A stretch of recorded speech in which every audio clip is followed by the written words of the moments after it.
Ano ho bang sinasabi nyo? Wala naman hong nakitang sugat sa anak namin eh. O tangdaman lang na may nanakit sa kanya. Usually ho kasi nadidetect ito pagkatapos umailalim ng pasyente sa CT scan or MRI. Minsan po hindi po ito na-report.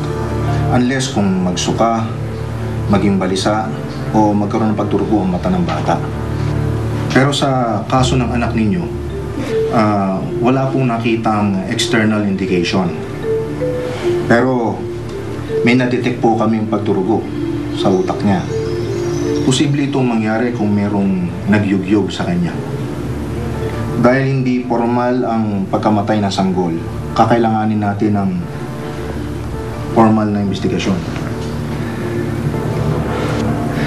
Gusto kong malaman kung sino gumawa nito sa anak namin.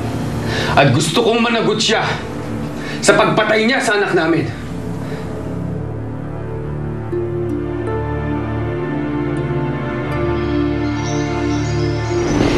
Kailangan malaman to ni Mama Arturo. Ng lahat ng tao sa bahay. Hindi naman pwedeng basta na lang natin silang paiimbestigahan lahat doon. Di para na rin natin silang pinagbintangan.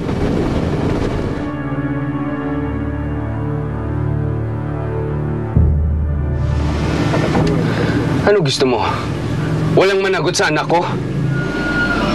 Arturo, hindi ko naman sinasabing huwag ituloy yung investigasyon eh. Gusto ko din naman malaman kung sinong responsable sa pagkamatay ng anak natin. Alam mo, kasalanan mo to eh.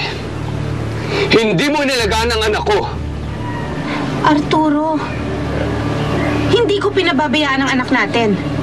Iniwan ko siya, oo. Pero hindi ko naman siya iniwan kung kanino lang. Arturo, nandun si Mama. Si Nana Ima nandun, yung mga anak natin nandun. Tiwala naman tayo sa kanilang lahat, hindi ba? Alam ko, galit ka. Pero huwag naman ako sisihin mo din. Kaisa-isang anak ko si Angelo, Mira. 13 years ko siyang hinintay! Hindi lang ikaw ang naghintay, Arturo. At hindi lang ikaw ang magulang niya. Nasa sila? Oh, Arturo. Anong sabi? Lahat kayo gusto ko kayo makausap! Bilisan niyo! Alam niyo ba kung anong findings? May nanakit kay Baby Angelo. Kung bakit siya namatay.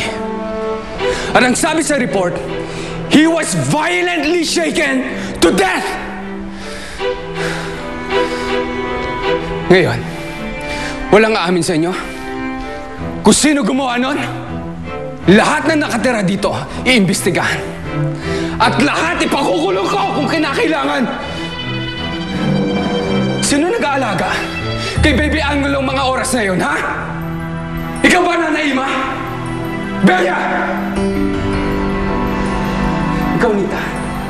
Ano alam mo? Ano alam mo? Art. Misty. Art. Di pa ako tapos huwag. Tama may alam na, ka ba, Misty?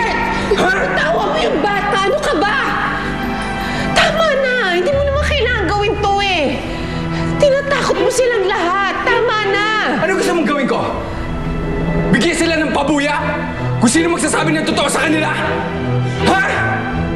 Tama. May pumatay sa anak ko! Tama na, Arturo. Kung pare-pareho tayo magtatalo, pare-pareho tayo magkakasakitan, and nothing good will come out of it. So please, let the authorities handle this. Calm down, Arturo. Nakikiusap ako sa iyo.